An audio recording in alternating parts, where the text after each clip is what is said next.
Ladies and gentlemen, please remain standing for the national anthem and our invocation.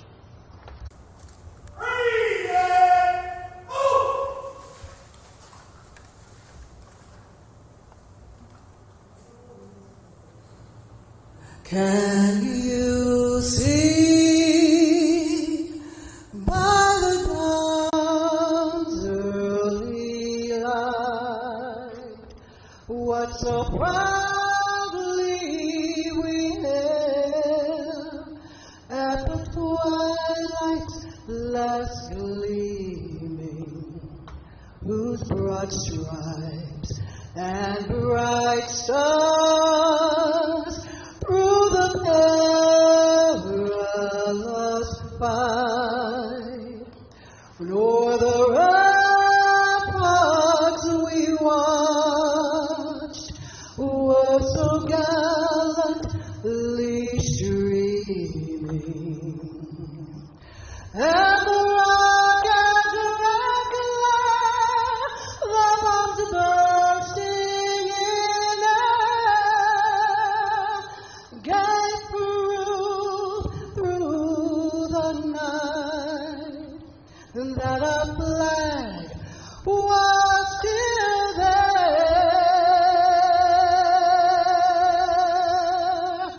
Oh, say, does that star-spangled banner yet wave? Oh, the land of the free and the home of the brave.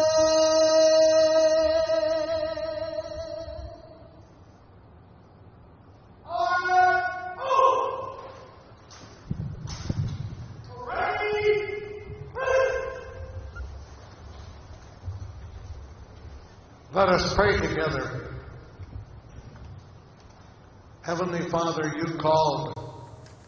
They responded. They responded to your call for them to become involved in the ministry of law enforcement. They did so knowing that they might be called upon to lay down their life in the pursuit of justice. And today we remember those individuals who, responding to your call, served valiantly and then sacrificed courageously. We remember them, but we also acknowledge that remembrance without reconditioning our own lives to be of service to others is of no use at all. So as we are reminded today of their sacrificial life, may we, each one of us, make a commitment to making life better for others as they have made life better for us. We ask this and give all our thanks in your wonderful name. Amen. Ladies and gentlemen, you're welcome to be seated.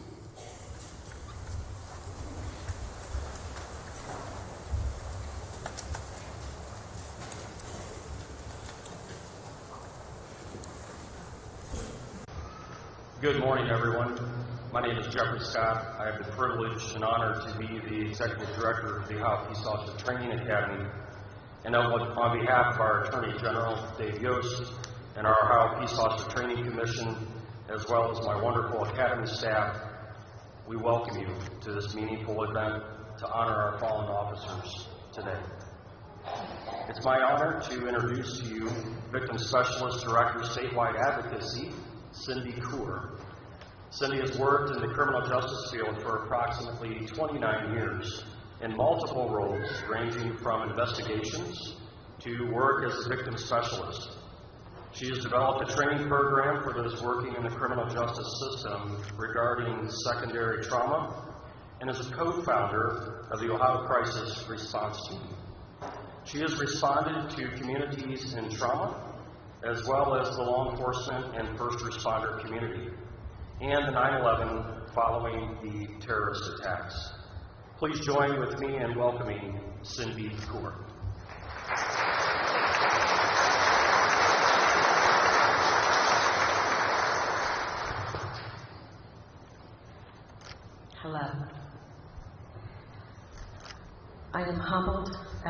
to be here speaking today as I stand surrounded by such grace and valor.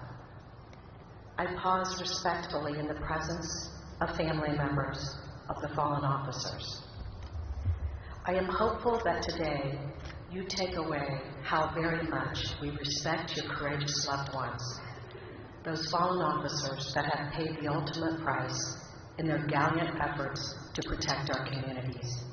We support and honor their memory, and we support you in this continued time of mourning. On any given day, there's an act of crime occurring or that call for help. Some support is needed by a community member. Then there they were. When the community was in chaos, they worked to eliminate chaos. These officers stood on every call to instill safety and calm in every situation.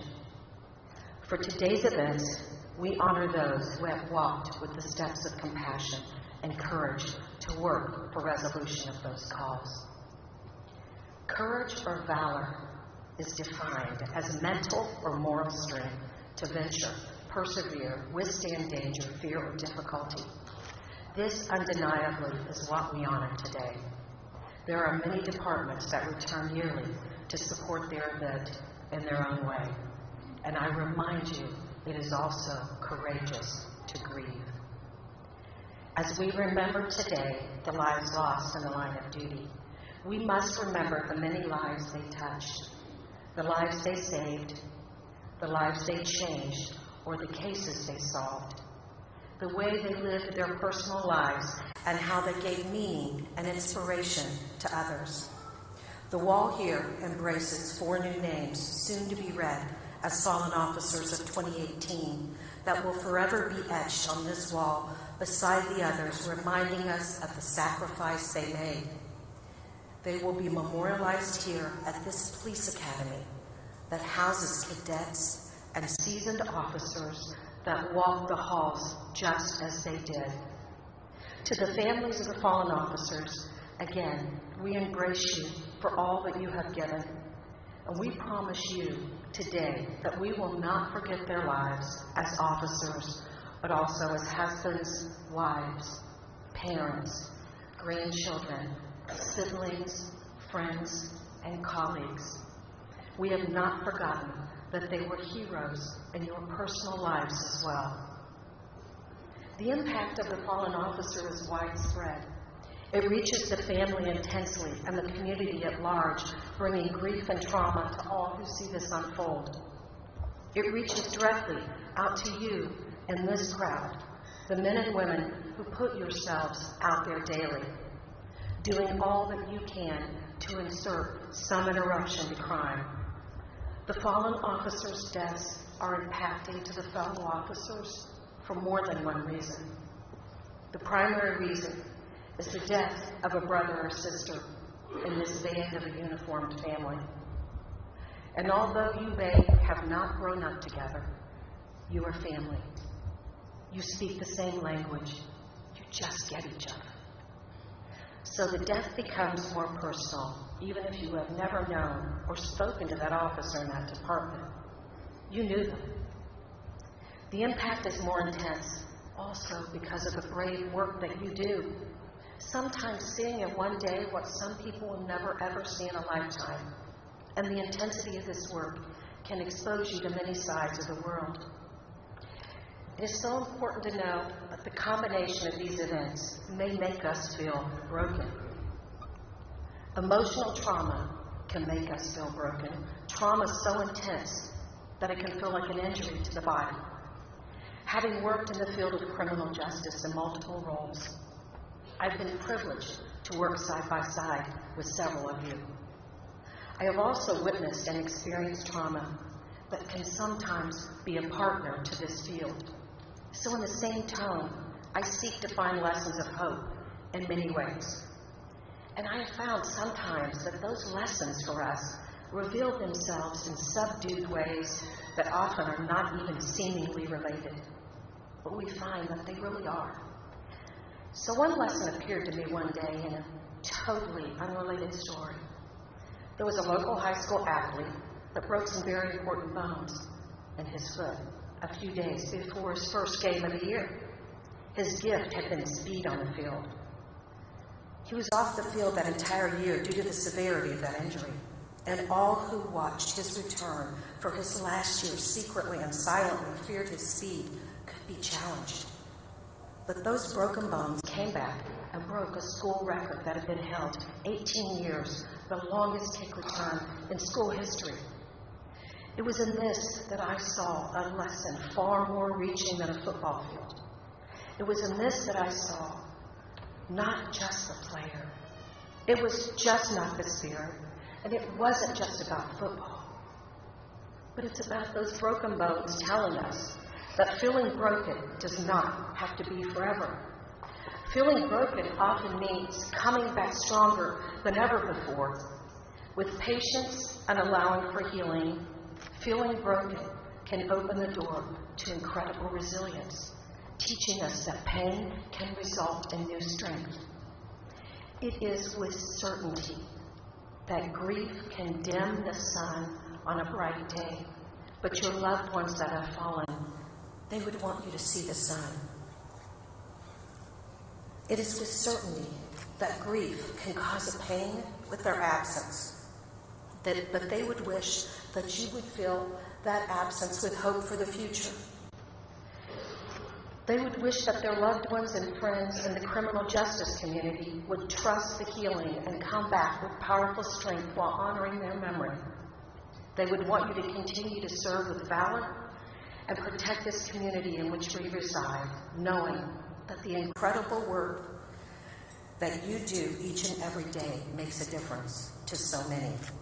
They would want us to honor and to continue to respect the badge. I read a quote by Nathan David Wilson, and it says, "Sometimes standing against evil is more important than defeating it. The greatest heroes stand because it is right to do so, not because they believe they will walk away with their lives." Such selfless courage is a victory in and of itself. And I thank you so much for the opportunity to speak to you today. Thank you.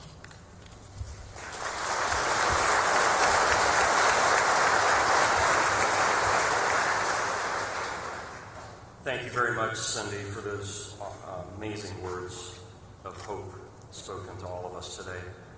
It's now my pleasure to introduce to you today Fayette County Sheriff Vernon Stanforth, who serves as our chairperson of the Ohio Peace Officer Training Commission.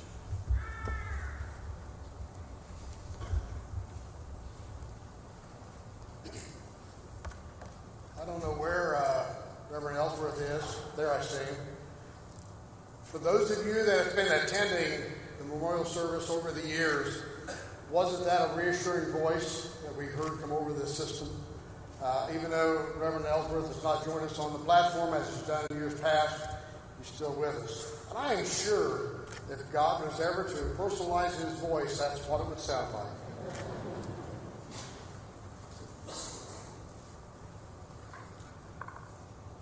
In Hebrews, just in honor of Reverend Ellsworth, I happened to be sitting in church the other day, and in the moment that I was at least listening to the pastor's presentation, he said something that struck a chord with me as a police officer. He read in Hebrews, and there's one sentence I'm going to take out of the long reading that he gave, and believe me, it was long. He said, "Let us run with endurance the race that is set before us." And I sat and I started thinking, let us run with endurance the race that is set before us. And in the hour or so I was sitting in the pew, I started thinking back to my days as a cadet at the Ohio State Highway Patrol, and a gentleman by the name of Fred Goldstein. If any of you know him, bless you. He wasn't a nice person when you're a cadet. He became a nice person later on in life. But this man could run and run and run, and he could probably run to the end of the world. Well, that was never my goal in life, was to run to the end of the world, even though he thought I should. But he could run. He was a very good runner. And I wasn't a good runner. I was always at the back of the pack. And his lesson to me was, don't worry about what's behind you. Let's focus on what's ahead of you. And if you can focus, you'll set your pace, and you can run and run and run as far as you want to run. Endurance. That's what that man taught me, was endurance.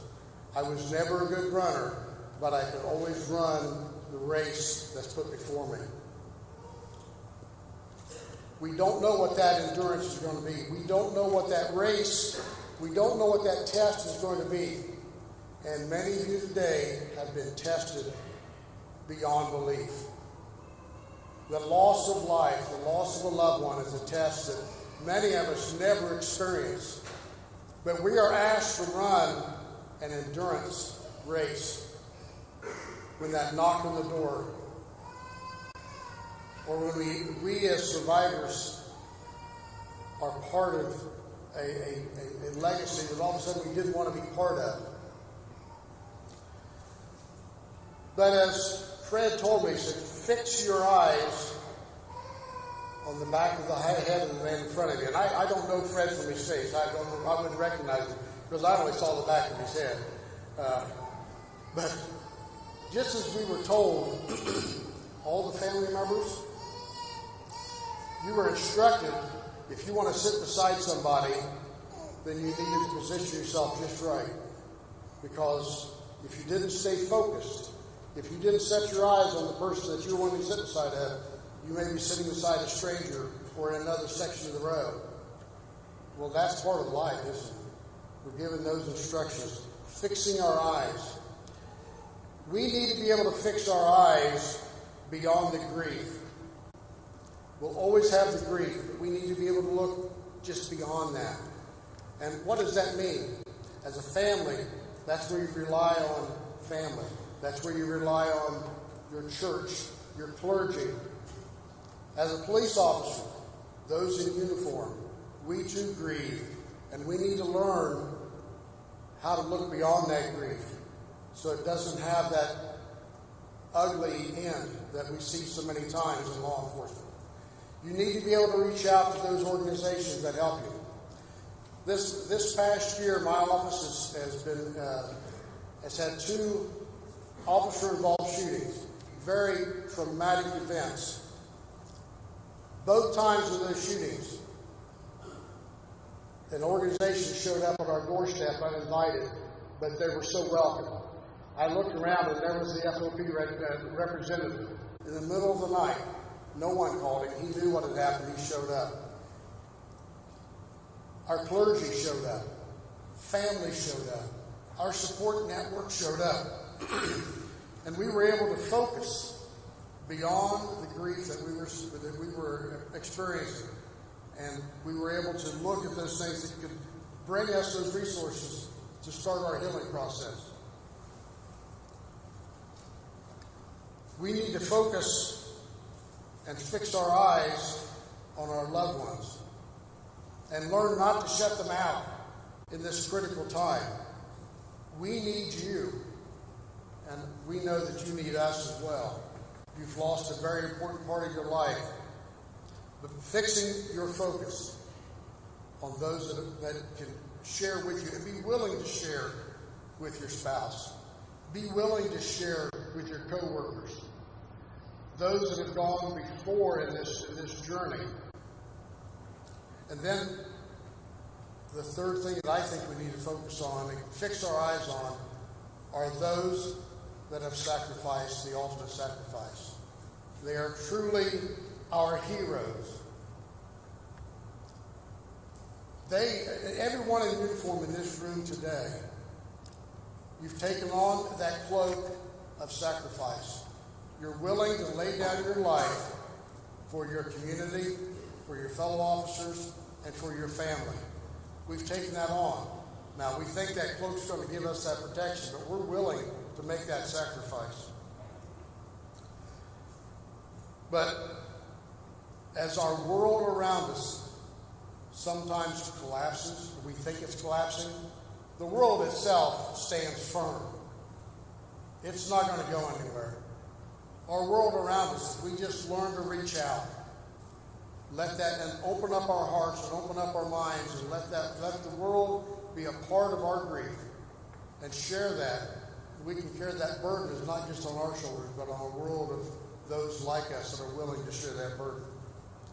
We are truly the heirs of the sacrifice that the men and women that's been engraved on the walls and we added today, the sacrifice that they've made. We are the recipients of that sacrifice. And we carry that burden proudly. You know, our hearts go out to the families, each one of you, but you know that focus on those things that can aid you and make in this journey so that you can endure the race that unfortunately has been placed upon you. Ladies and gentlemen, it's with honor that today we have with us our Attorney General, Dave Yost, and I had asked that Dave would come to the podium at this point with his remarks. Thank you very much.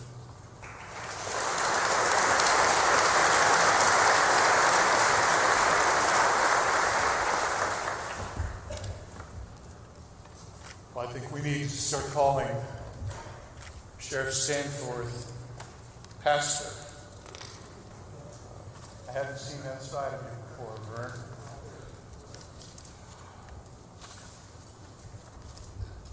I have attended this ceremony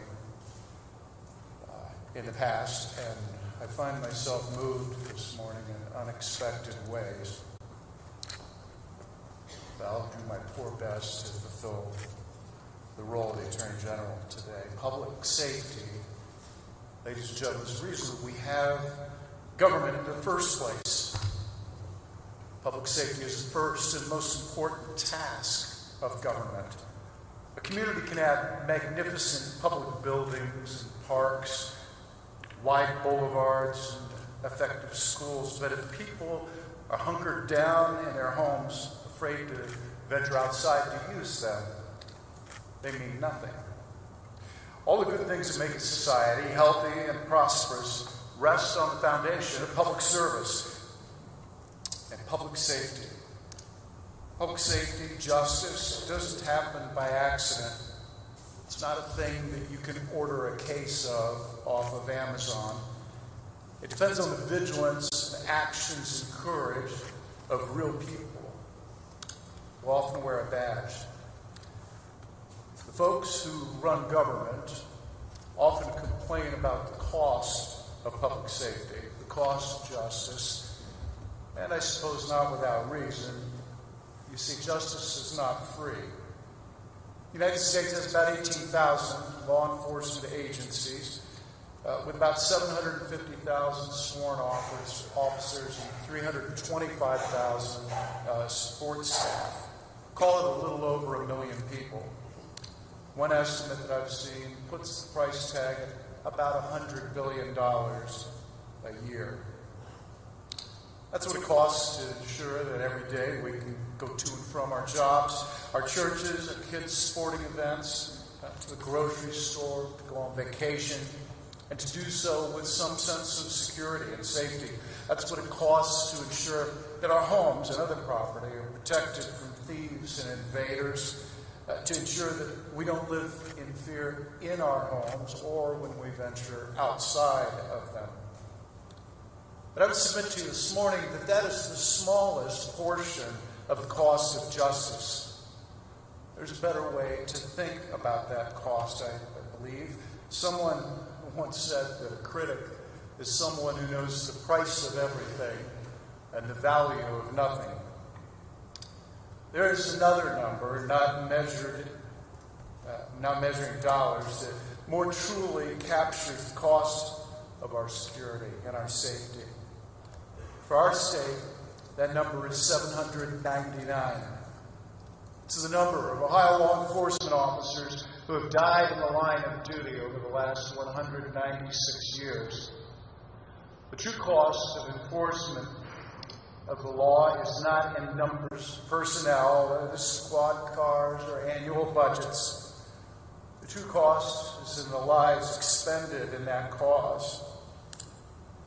799 times lives have been sacrificed to keep the rest of us safe. I think it should be a source of amazement to every person in our society that anyone is willing to do this job. If we were really transparent when we were writing a police officer's job description, it would include lines like this: may be faced with lethal threats that arise without warning during the course of the workday, or requires the ability to make split-second decisions on limited facts that may result in the loss of property or injury or death. Or how about this job description line? Essential skills include the resilience to withstand hatred from the individuals you serve and unrelenting public criticism in the media. All this for a law enforcement salary that averages $53,000 a year. Amazing. I'm amazed. Nobody would take a job like that for the money. No, it's a sense of mission, a higher calling that makes these men and women willing to accept the risks that go with the job of law enforcement, of producing justice. These are people who have chosen to put themselves on the front line against criminals, against accidents, natural disasters, people who are passionate not only about protecting their own families, but about protecting other families, our families. They understand that someone has to face the danger and take the risk to suffer the consequences so that others do not have to. We've come here today to honor those who have made this choice and paid the ultimate price for it. In 2018, Ohio added 4 more names to that long list of 799. Names that will ring with honor down the long corridors of the history of our state. They are Officer Eric Joring of the Westerville Division of Police, Officer Anthony P. Morelli of the Westerville Division of Police, Officer Matthew Mazzani of the Mentor Police Department, and Officer Vu Nguyen of the Cleveland Division of Police. I want to pause for just a moment and recognize that Westerville Chief of Police, former Chief of Police, Joe Morgenser, is with us this morning. I watched him grieve at the loss of 2 of his officers. And I'm very honored to say that he's continuing his service to the state and to the cause of justice as the superintendent of BCI at the state level. On February 10th last year, the Westerville officers, Joring and Morelli, were responding to a 911 hang-up call, a routine call that frequently results in nothing of importance. It was a home that had generated domestic violence calls, though, in the past, and I am sure that each of these officers has had long experience with domestic violence calls. Joring had 16 years with the department. Morelli had almost twice as many years, but this call was tragically different. When they entered the residence, they immediately were met with gunfire, fatally wounding both of them. At the time they died, they had given their community a combined 45 years of service. Imagine how much good they did in those 45 years. How many bad guys they took off the streets. How much comfort and aid they offered to people whose lives had been disrupted or devastated by an accident or a crime. They made the world a better place. Both men were outstanding professionals. Joring received dozens of awards, including multiple exceptional duty awards. Morelli was his department's Officer of the Year twice, 2003 and 2012, and received a Medal of Valor. I think he deserves an extra special award for the time that he rescued a dozen baby ducks who had been trapped in a sewer. Both officers also were remembered for their generosity, their friendship, and their devotion to their families. One of Doring's colleagues, Guy Serino, remembers how kind Doring was to Serino's young, cancer-stricken son before the boy passed away. Colleagues also appreciated Morelli's generosity after his own children were grown. Officer Morelli would volunteer to work Christmas so that his colleagues could be home with their children. These two men felt a calling to protect others. They responded because they wanted to help someone else's family. But in doing so, Doring was taken from his own family, leaving his wife, Janie, his daughters, Eva, Elena, Ella, parents, Jim and Lillian.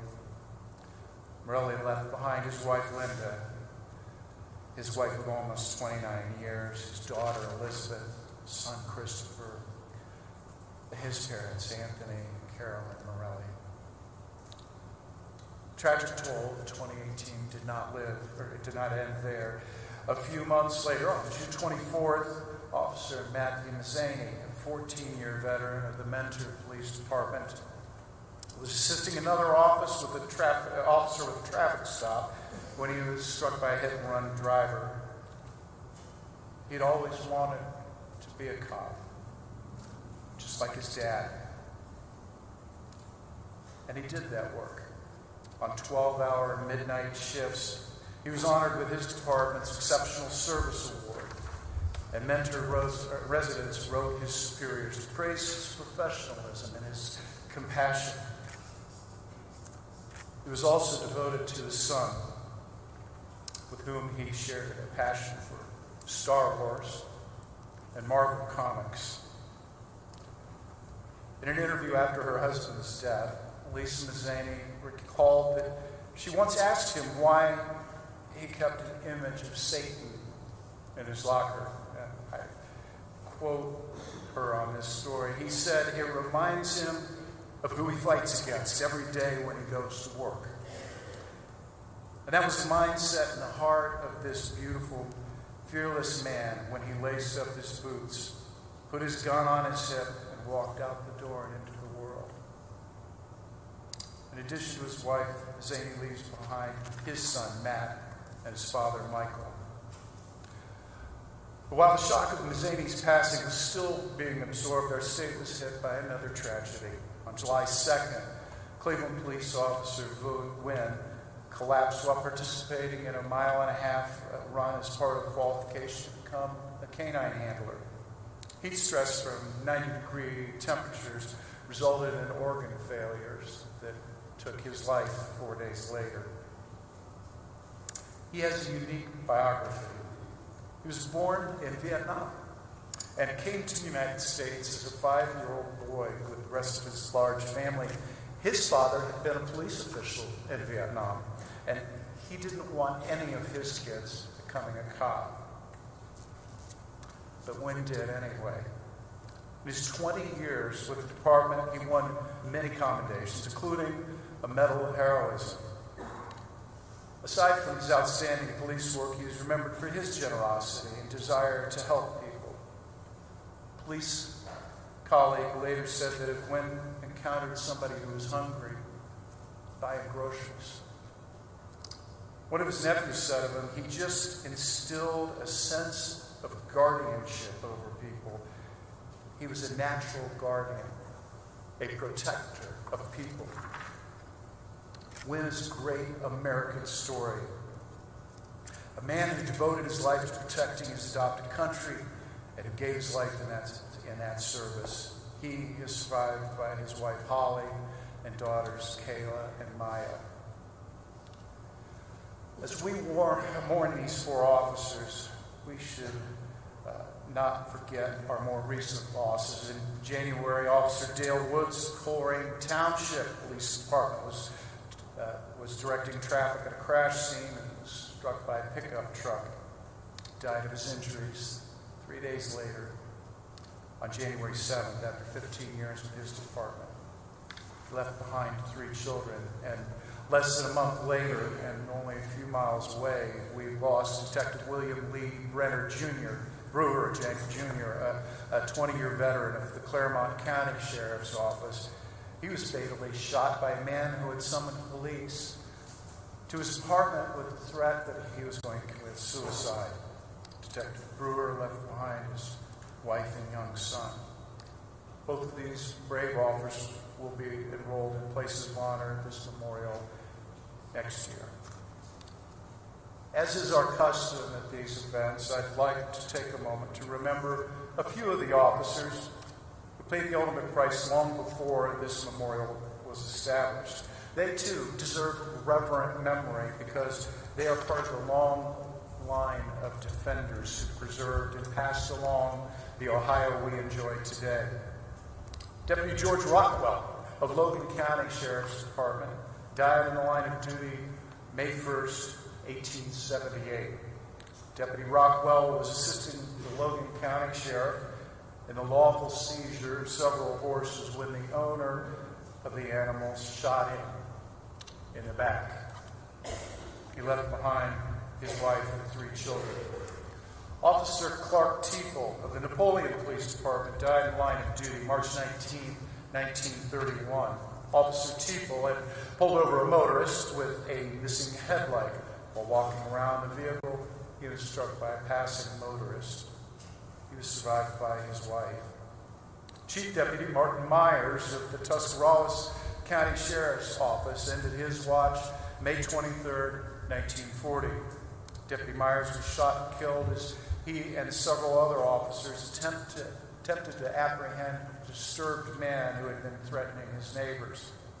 Officers used tear gas in an attempt to force the suspect out of the house.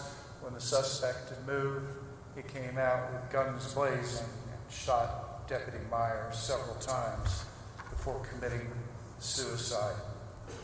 Deputy Myers was survived by his wife, his son, and 2 daughters. Special Officer Joseph B. Mumford of the East Liverpool Police Department died in the line of duty on November 16, 1956. Officer Mumford had escorted a woman to her home to protect her against her ex-boyfriend, who had been threatening her. The ex-boyfriend opened fire on Officer Mumford, fatally wounding him. Mumford left behind a wife and 3 daughters.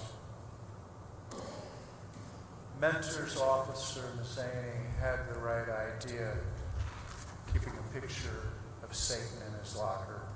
There's evil abroad in the world, and we strive to contain it. Sometimes it breaks free and engulfs the defenders. And this is the greater part of the cost of justice. Let's observe a moment of silence for all these fallen heroes.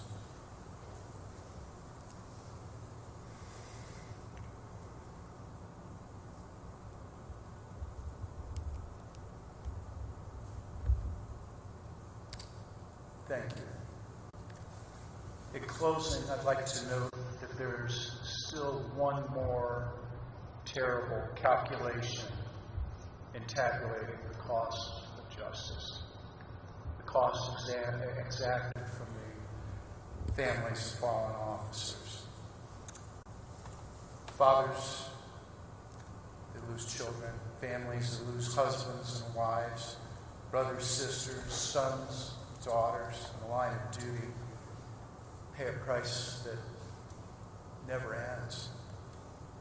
It's cost paid at every birthday, every anniversary, every graduation, every wedding, every family meal where the fallen officer is absent.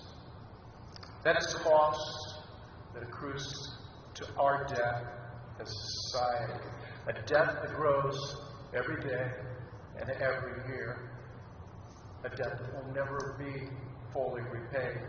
It is for us, the living, to carry on their work, to protect the meaning of the sacrifice that they made by preserving its end goal, a just society where we may live in freedom with none to make us afraid. In Lincoln's words, with malice toward none, with charity toward all, with firmness in the right as God gives us to see the right. Let us strive to finish the work we are in, to bind up the nation's wounds, to care for him who shall have borne the battle, for his widow, his orphan, to do all which may achieve and share us a just and lasting peace among ourselves and with all nations. I thank God for those who have borne the battle, for their families. May we one day prove worthy of their example. Thank you.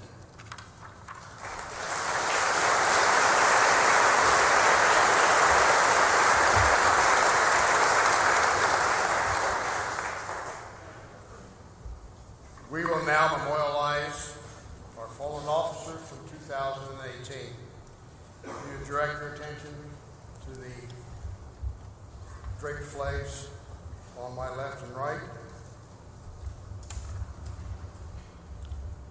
Officer Eric J. Joring, Westerville Police Department, February 10th, 2018.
Matthew J. Zaney, Mentor Police Department, June 24th, 2018.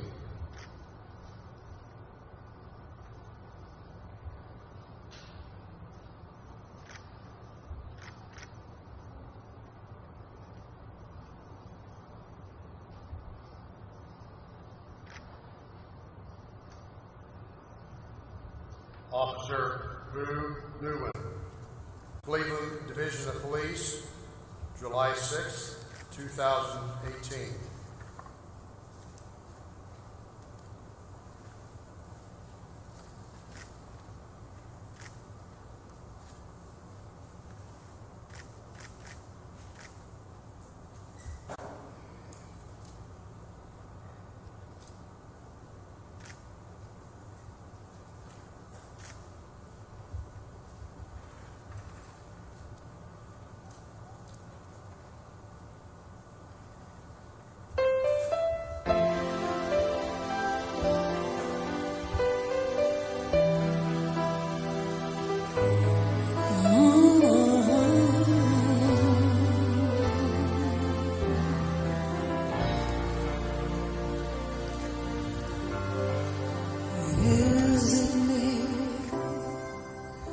Or have I deceived myself? I thought I heard you call my name out in the pouring rain.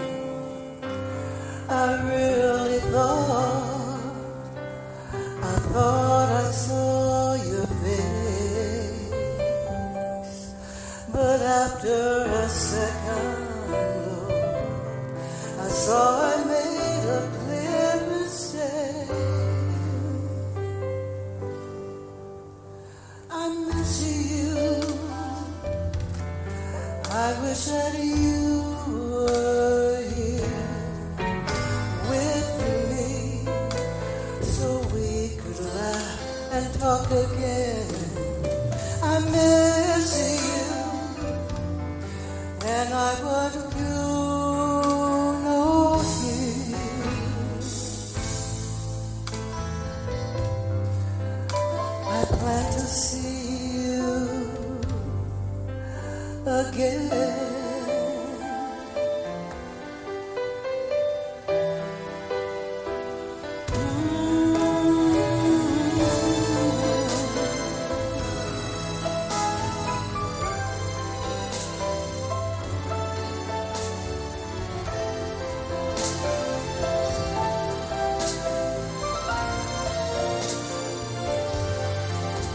So much I wanted to show you, so much I wanted to give.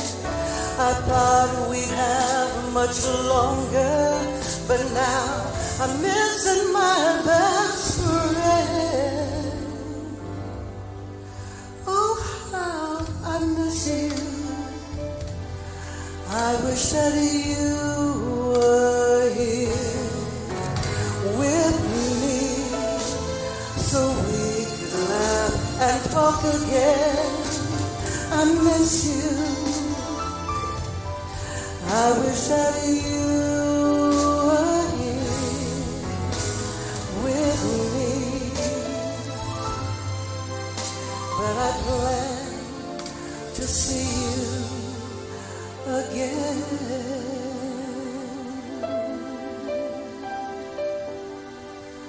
In a time and place where there is no end, I plan to see you again.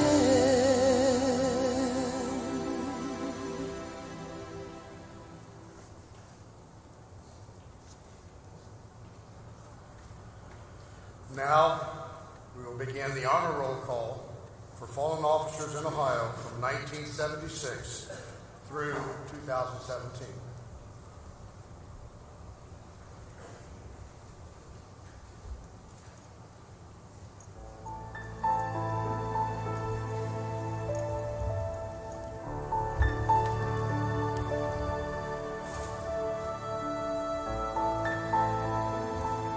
Michael R. Hutchison, Mansfield Police Department.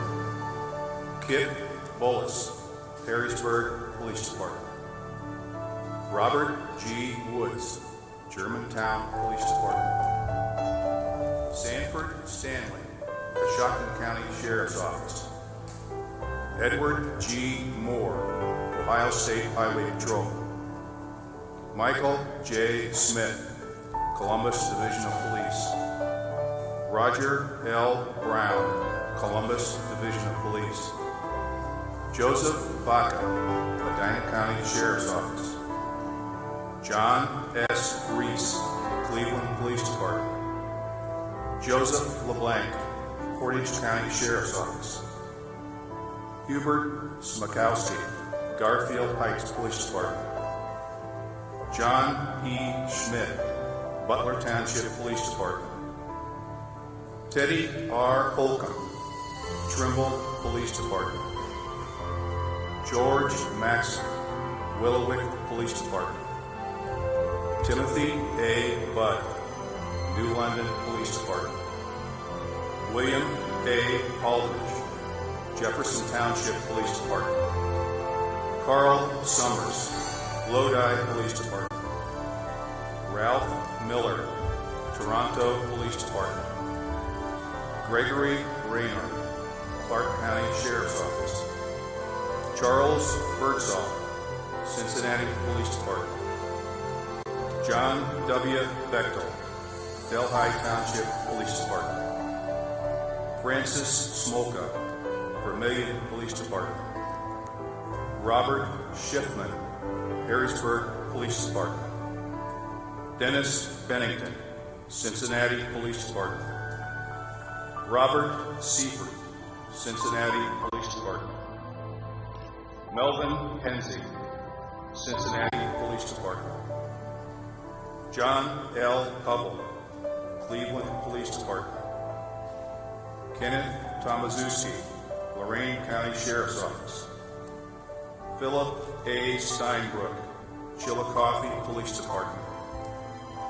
Johnny Oliver, FBI Cleveland. Dominic J. Boscarelli, Olmsted Township Police Department. David R. Wiley, Mayfield Village Police Department. George C. Ziccarelli, Cleveland Police Department. Roger L. Beekman, Union County Sheriff's Office. Mickey McMillan, Belmont County Sheriff's Office. David L. Alcox, Oak Hill Police Department. Charles V. Vogel Jr., Ohio State Highway Patrol. Desmond J. Sherry, Cleveland Police Department. Martin W. Yawarski, Columbus Division of Police. James R. Wirt, Ravenna Police Department. Ray R. Clark, Washington County Sheriff's Office. Richard D. Harmon, Stark County Sheriff's Office. Eddie L. Hobson, Dayton Police Department. Anthony J. Johnson, Cleveland Police Department. John R. Litch, Mahoney County Sheriff's Office. Ronald C. Milliken, North Olmsted Police Department. Thomas Hall, Northwood Police Department. Harry L. Wolf, Union County Sheriff's Office. Charles C. Duvernay, Gahanna Police Department. Glenn M. Sturgill, Ashland County Sheriff's Office. James K. Elder, Mason Police Department. Frederick E. Offenberger, Union Township Police Department. James G. Weber, Cincinnati Police Department. Robert C. Taylor, Piqua Police Department. William R. Bender, Ohio State Highway Patrol. John A. Utlek, Niles Police Department. Frederick J. Beard, West Carrollton Police Department. Joseph Z. Moore, Franklin County Sheriff's Office. Sharon Moore, Franklin County Sheriff's Office. William L. Johnson, Springboro Police Department. Benjamin F. Grayer, Jr., Cleveland Police Department. Richard E. Becker, Poland Township Police Department. Barry K. Harper, Licking County Sheriff's Office. Robert B. Rigoni, Port Clinton Police Department. Bruce E. Medler, Ottawa County Sheriff's Office. Michael L. Sweeney, Put-in-Bay Police Department. Stephen M. Kovach, Cleveland Police Department. Charles K. Yates, Poland Township Police Department. Philip J. Pence, Hamilton County Sheriff's Office. Ralph J. DeSalle Jr., Youngstown Police Department. Cleo J. Sheely, Newton Falls Police Department. Thomas E. Bryant, Wood County Sheriff's Office. Jerry E. Dragusin, Cambridge Police Department. Larry J. Safri, Village of Riverside Police Department. David H. Mason, Woodlawn Police Department. Jody S. Dye, Ohio State Highway Patrol.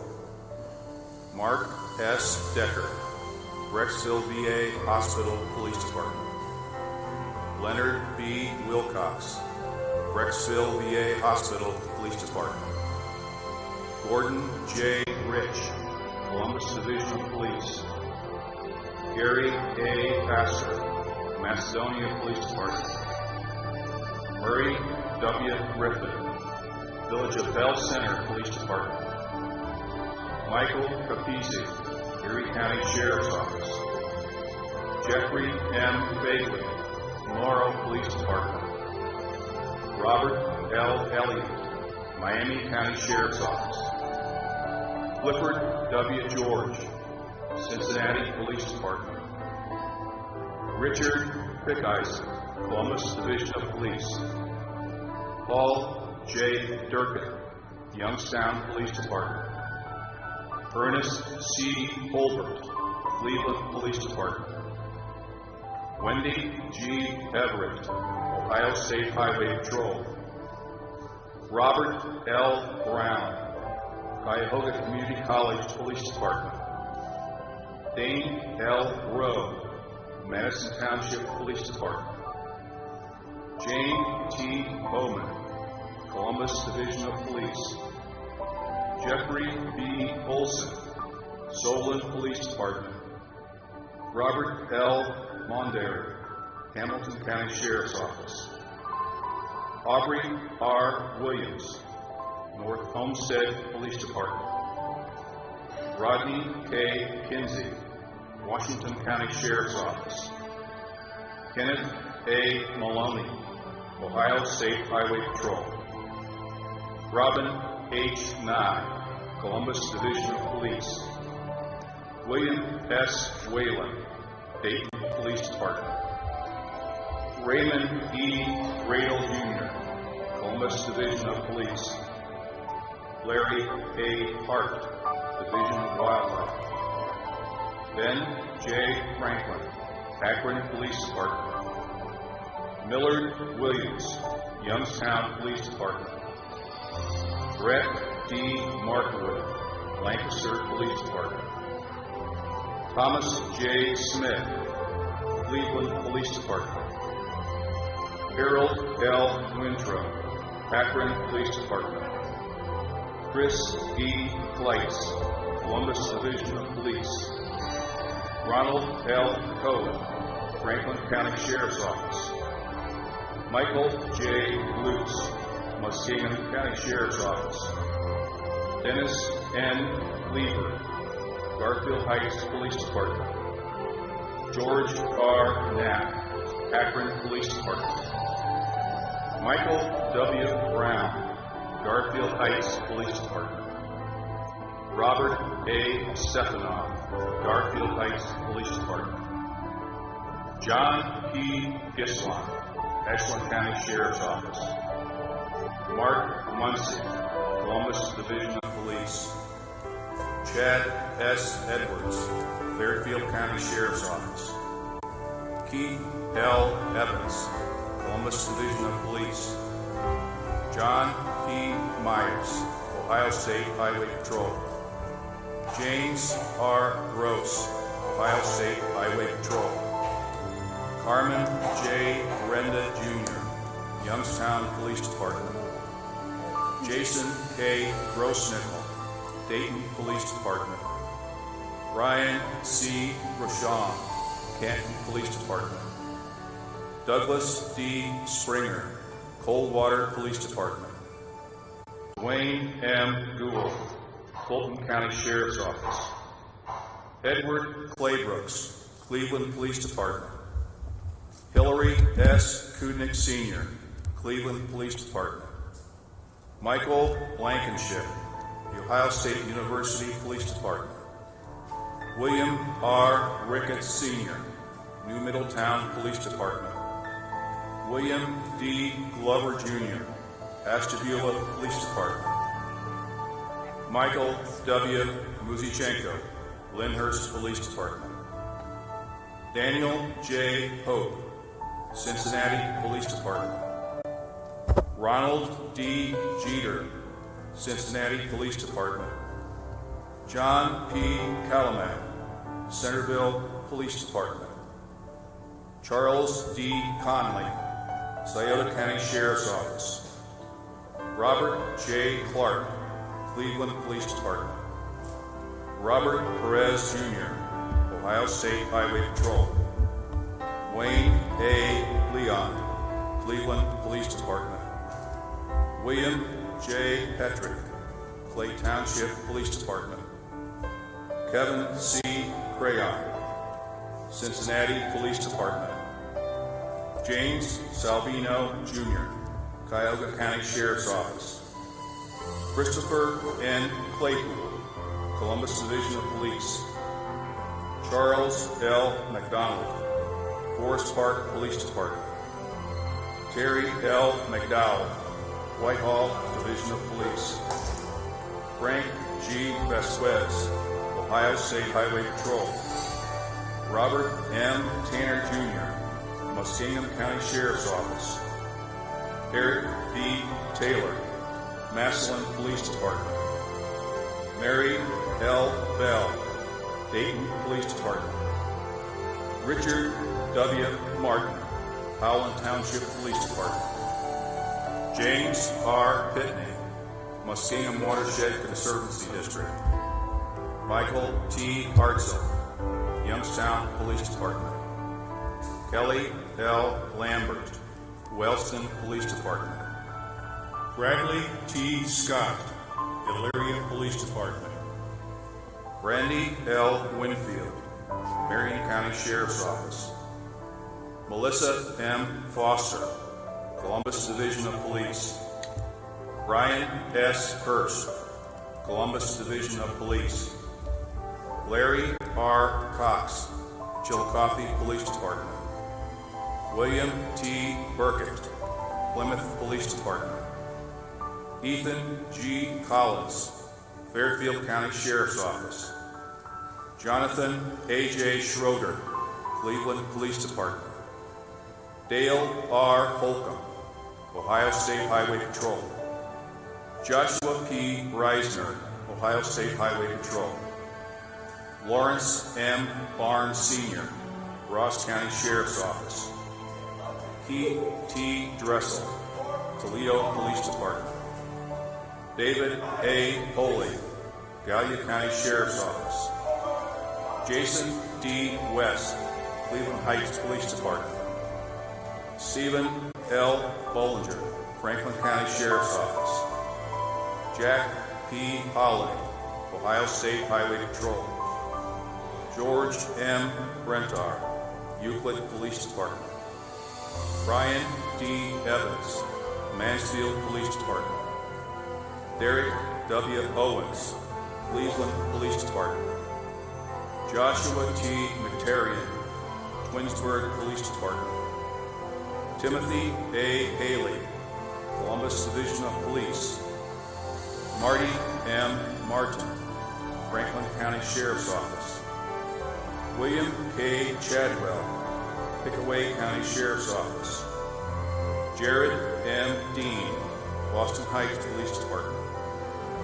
Carl E. Worley, Ross Township Police Department. Andrew C. Baldridge, Ohio State Highway Patrol.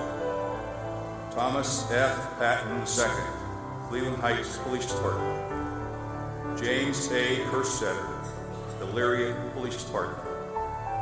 Martin A. Stanton, Cleveland Police Department. Suzanne M. Hopper, Clark County Sheriff's Office.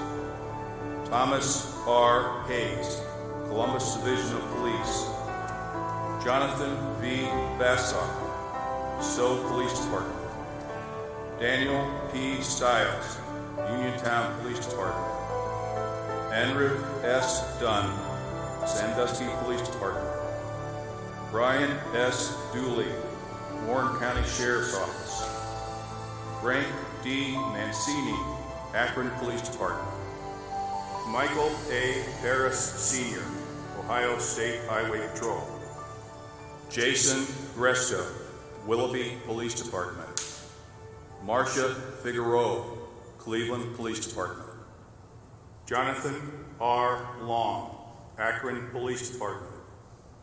Justin R. Weinbrenner, Akron Police Department. Michael A. Brandel, Jefferson County Sheriff's Office.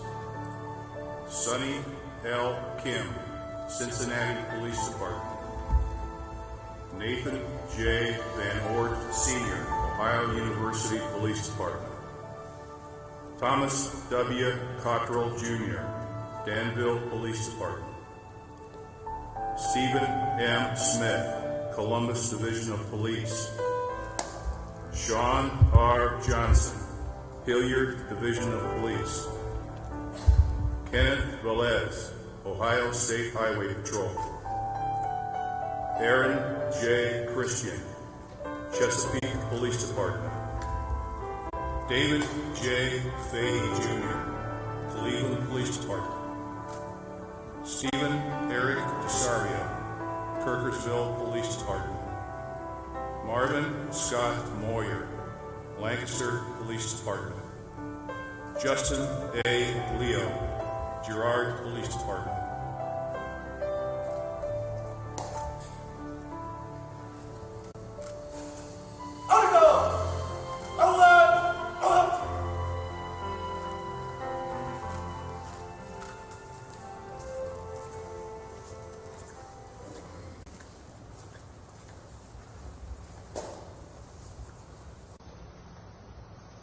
Ladies and gentlemen, please rise for the firing battery salute, the sounding of taps, and the presentation of colors.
Ladies and gentlemen, This time, let us observe a moment of silence in memory of our fallen officers for their ultimate sacrifice.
While the storm clouds gather far across the sea, let us pay allegiance to a land that's free.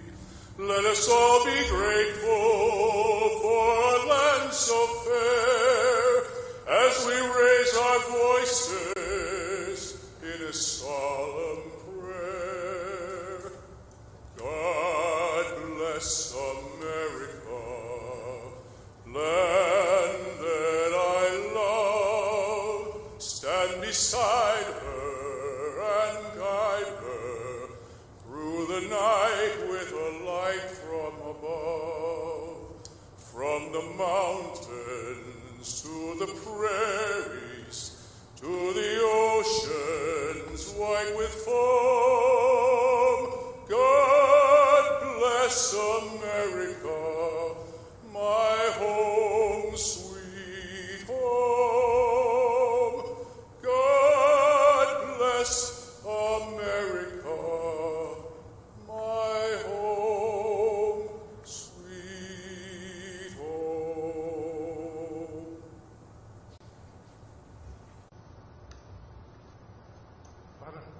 Let us pray together. Almighty God, bless the families who have given up a loved one who is pursuing a ministry of justice, a loved one who did not ask why, but asked, where are you? What can I do? And then served valiantly and sacrificed courageously. Bless these families, O Lord. We have heard the names read, and we give thanks for the service that they have given and the example they have set. Bless all who serve in law enforcement across this great state of ours and around the world. Individuals who every day put their lives on the line to protect life and property. Bless the members of our armed forces protecting us and offering their lives as well. And now, God, bless each one of us. Help us to lay aside every encumbrance that would keep us from serving you. Help us to run the race that is set before us as individuals called upon each day, blessed by you to be a blessing for you. We ask it and go forth, remembering what others have given us and seeking ways we can give to those who follow us. All in your Master's name. Amen. Ladies and gentlemen, I invite you to please be seated. I'm going to be going off script here for just a moment. I'm going to ask Kelly Kane to please come to the stage. Some of you may or may not be aware, but Kelly will be retiring this summer after 34 years of faithful service to the citizens of the state of Ohio.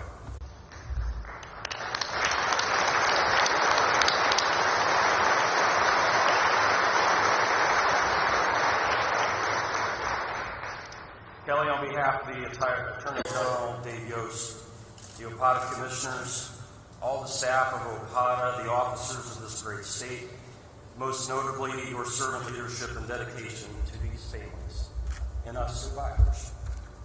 We thank you for all that you've done to coordinate this memorial, for the years of sacrifice.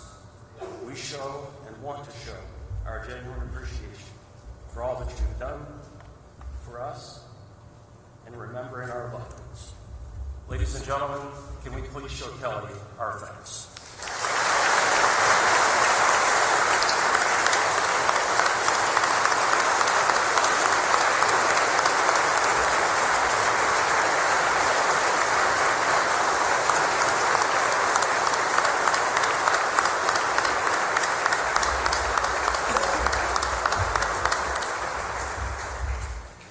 Ladies and gentlemen, this concludes our program for today. Please take time to view the memorial flag display as well as the Ohio Fallen Officers Memorial Wall outside the cafeteria patio. Please take opportunity to trace the engravings on the wall and pause before the eternal flame. Thank you again for joining us as we honor and celebrate our officers who've given the ultimate sacrifice for us. As we adjourn, please allow our surviving family members to have their time with the flags respectively, but then we would also invite you to please come and take time. Ladies and gentlemen, thank you for taking time to be with us today. May God's blessings be upon all of you and safe travels back to your home or your agencies. Thank you.